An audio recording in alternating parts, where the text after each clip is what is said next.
Усещаме морската прохлада и бриза, който ни прави още по-истински и красиви. Уважаеми съграждани, скъпи колеги, дами и господа, щастлив съм да обявя, че днес всички ние сме свидетели на една много красива и интересна изложба. Тоест, на едно проявление на човешкия дух и име, достоинство и едновременно с това и школа създава толкова много добри художници в нашия град, Радко Мурзов.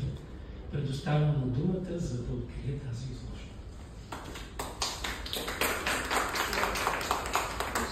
Добър вечер. Дами и господа, имам честа да открия една уникална изложба. Причината и провокацията да има тази изложба самите си естествени материали, наведени край морето. Видях и разбрах, че работи не са случайност, че зад всяко едно пано се крие чувство, мисъл и труд, много труд, за да бъде създаденото произведение на изкуство. Затова приех да организирам тази изложба, което смея да кажа категорично, че до сега в Варна не съм виждал друга подобна.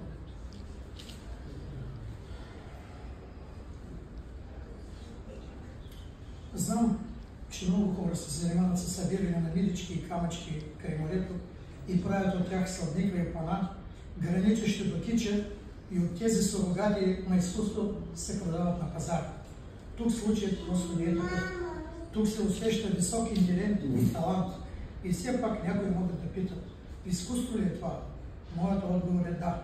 Със сигурност това е приложно изкуство, тънко, проникновено, вълнуващо, като магия, като индиански тотем. То говори за висока интелигентност и проникновение. То обаче изисква въображението на зрителя, за да бъде разбрано. От изхвърлени от морето камъни, блъскани и изваяни от вълните, ръждясали гвозди, катинарища, дъски, избелени от солта на морската вода, и Елвира прави картини пана, като притчи за морето и преходността на времето. За това се изисква вродено чувство и придобита интелигентност за значимостта на древните уж случайни неща, правейки от това изкуство, което бих определил стилистически като природен примитив. Елвира Самойленко не е случайен човек.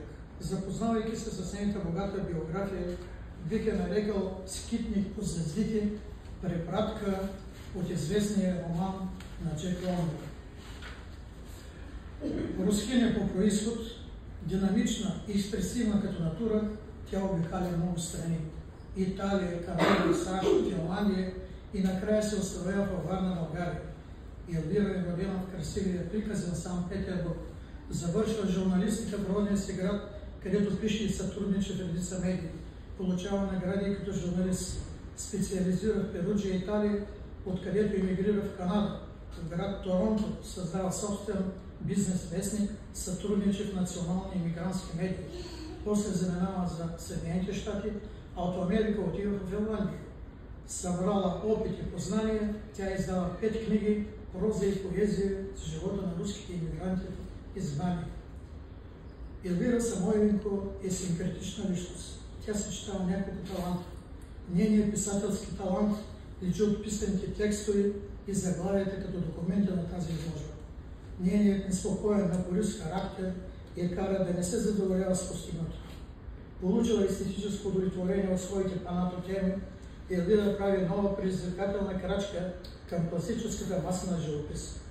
Няколко картини на любимите и котки и кучета, 2 портрета и 1 автопортрет изложбата показват психологизъм, който образно и технически предстои да владее като художник.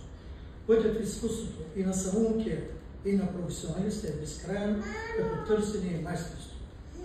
Накрая ще завърша своето слово с една прекрасна мисъл на писателката художник Елвира Самойленко. Морето ни кани да погледнем безкрайното и да намерим мир в собствените си дълбини, напомняйки ни, че сме част от нещо по-голямо. Морето може да ни научи на търпение и възхищение, да ни насърчи да помислим за нашето място в света и за нашето бъдеще. Нека бъде светло бъдещето на Елвира. Нека и пожелаем здраве и творчески успехи. Да ви честита първата самостоятелна изложба на Елвира Самойленко.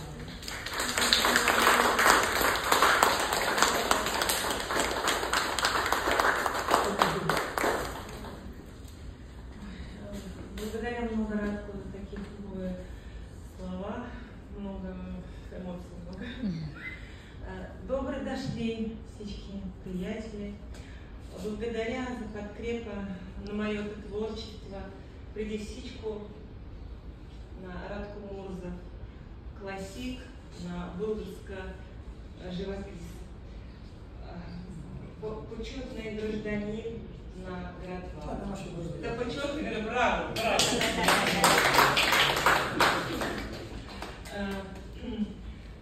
Благодаря много моих приятелей, моя сестричка, моя семья, мой супруг, много скромный человек, он там стоит.